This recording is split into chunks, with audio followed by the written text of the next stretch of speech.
Oke guys, ketemu lagi dengan gue di Minyak Jelantah Racer. Kali ini gue mau review Jarum Super update rasa ini tanggal 8 Mei 2025. Ini rokoknya BTW udah gue buka ya. Gue pengen sharing ke kalian aja tentang rasanya sekarang. Masih enak apa enggak gitu, masih anyep. Bukan masih anyep. Anyep apa enggak kayak rokok-rokok lain. Mari kita bakar.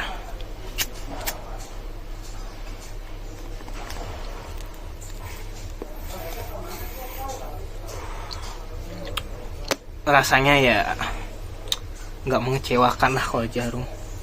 LA Purple Jarum Super kan seperti yang gue bilang enak banget sumpah.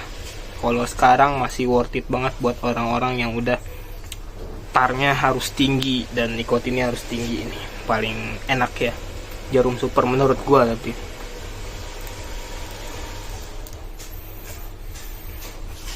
masih enak banget, apalagi lu bawa misalnya lu jalan-jalan kan ke daerah pegunungan gitu, ke puncak apa lu ke Bandung gitu kan, cocok ini rokok ini. Enak banget buat ngangetin badan, sama buat kalau minum kopi itu enak bener sumpah. Sambil kita ngopi enak.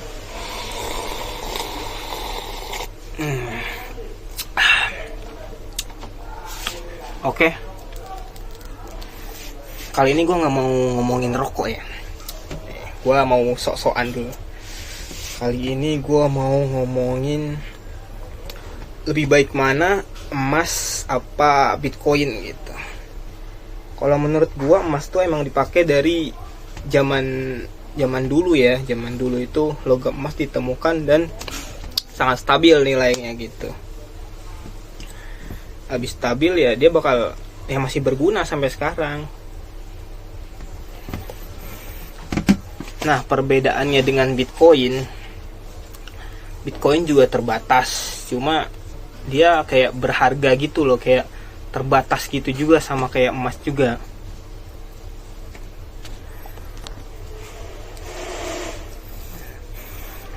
Kalau dalam agama gua, emas itu bakal dipakai di akhir zaman ya kan, buat transaksi ya kan. Nah tapi kalau menurut gua kripto ini juga sama, buat transaksi juga, cuma ini kita lagi eranya kripto. Lu yang semuanya hot emas ya nggak salah sih hot emas, cuma ini kita lagi zamannya transisi gitu. Jadi gua gue percaya dengan hadis Nabi ya kan, tentang emas itu akan berguna di masa depan. Cuma gue nggak nabung emas sebagai orang yang berpendapatan di bawah 3 juta per bulan. Gue lebih fokus nabung Bitcoin. Kenapa gue nabung Bitcoin? Karena gue mengharapkan growth yang besar. Kalau misalnya gue dapat growth yang besar dari gue nabung itu, gue yakin suatu saat kalau Bitcoin gue mencapai bisa membeli 1 kilogram emas, gue akan beli 1 kilogram emas. Nah, itu sih kalau misalnya strategi gue ya. Kalau dengar apa riwayat Nabi gitu, cara gue mengantisipasi ini benar, nggak ada salahnya kita nabung emas, cuma lebih prefer kita Bitcoin dulu sekarang karena harganya itu tinggi gitu, melewati nilai emas buat kedepannya kalau menurut gue ya.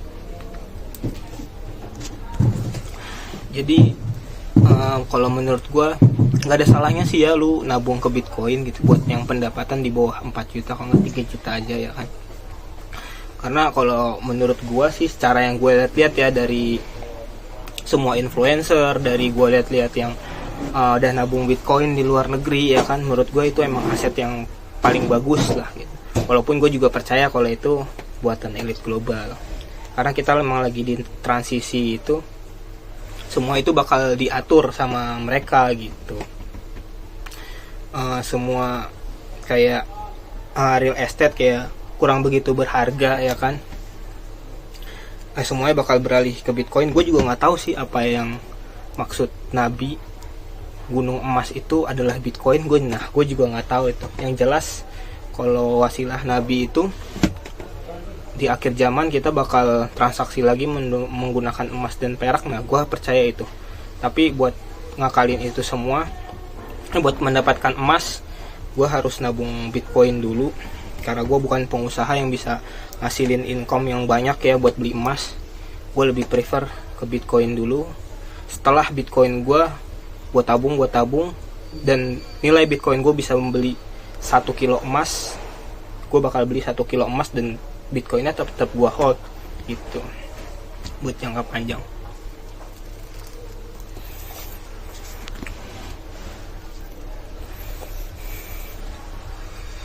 Nah, jadi itu sih kesimpulan gue buat video ini cuma buat, gue udah lama nggak bikin video kan, pengen ngelurusin supaya public speaking gue itu lancar ya kan.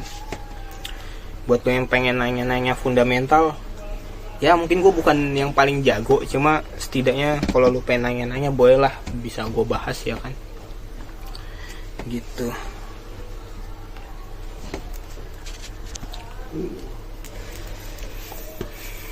Dan buat kalian jangan ada yang bilang gue penyembah Timothy ya, enggak, gue nggak penyembah Timothy gitu.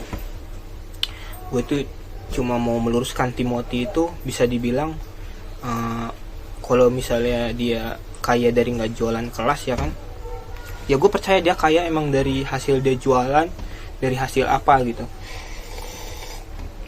Menurut gue orang kayak Timothy itu ada dari 100 juta orang cuma ada satu pemuda yang kayak gitu. Kalau buat gue ya, di 100 juta masyarakat Indonesia cuma ada satu pemuda kayak gitu.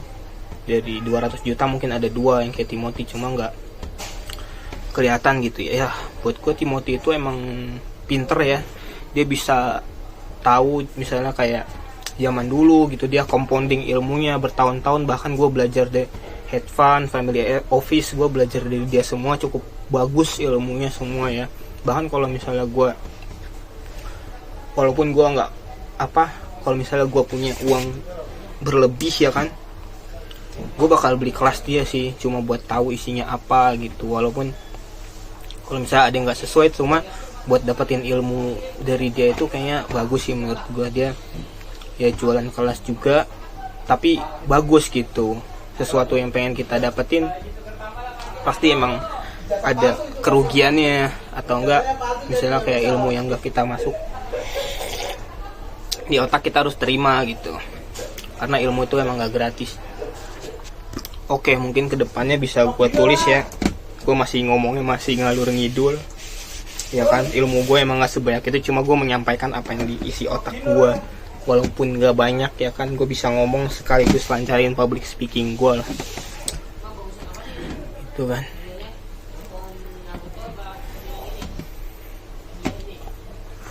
Nah, gue pengen ngomongin satu koin lagi nih. Koin XRP kayaknya bagus itu anjir. Kalau menurut gue XRP itu bakal gantiin sistem Swift ya. Dan XLM itu bakal jadi pembanding gitu, kayak pembanding currency negara kayak US dollar gitu, kayak JPY XLM gitu, Euro XLM. Gue kira mungkin kedepannya bakal kayak gitu sih, karena ya gitu, supply dia itu 50 triliun, kalau XRP 100 triliun. Menurut gue sih yang bakal berharga di masa depan tuh XLM kata gue ya, itu bakal jadi kayak safe haven gitu. Kalau menurut riset gue sendiri, ada juga gue cari riset dari orang sih, itu 2 koin bagus. Cuma kalau buat gue sih Bitcoin aja lu ituin. Gue pertama-tama dulu karena FOMO ya kan, gue ikut-ikutan beli XRP. Untung sih, untung berapa persen?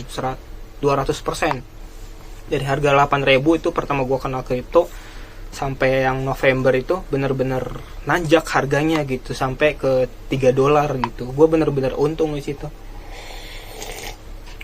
Tapi gue tarik karena gue nggak yakin. Gue lagi nabung duit sambil nunggu krisis besar datang ya. Gue siapin cash, tapi gue tetap cicil Bitcoin. Nah, suatu saat kalau misalnya pasar crash, terjadi huru hara di mana, gue bisa belanja gitu, belanja aset-aset yang harganya murah gitu.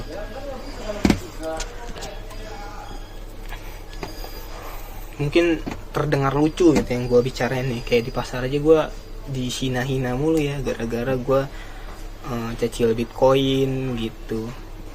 Bukan karena apa-apa, karena gue belajar tahu kripto pertama dari channelnya Gamal nih. Gue tahu kripto bukan dari Timothy, bukan dari channelnya Gamal, karena gue bener-bener fans ya sama dia. Sampai saking gue fans sama dia, itu sabun mukanya gue beli, detan krimnya, tonernya, itu benar-benar bagus kalau menurut gue ya. Gue nggak ada sponsor dari apapun, bagus bener krimnya Gamal.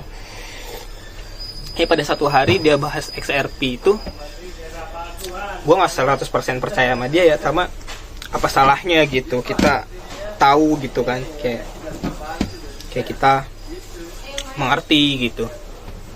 Nah setelah dipelajari gitu, mulai dari sejarah zaman dulu gitu, ternyata masuk akal juga gitu. Cuma masih gue riset ke depannya gitu. Ya mungkin itu aja yang bisa gue omongin ya. Maaf kata, ilmu gue masih cetek, gue harus perlu belajar lagi ya kan. Gue cuma melatih public speaking gue.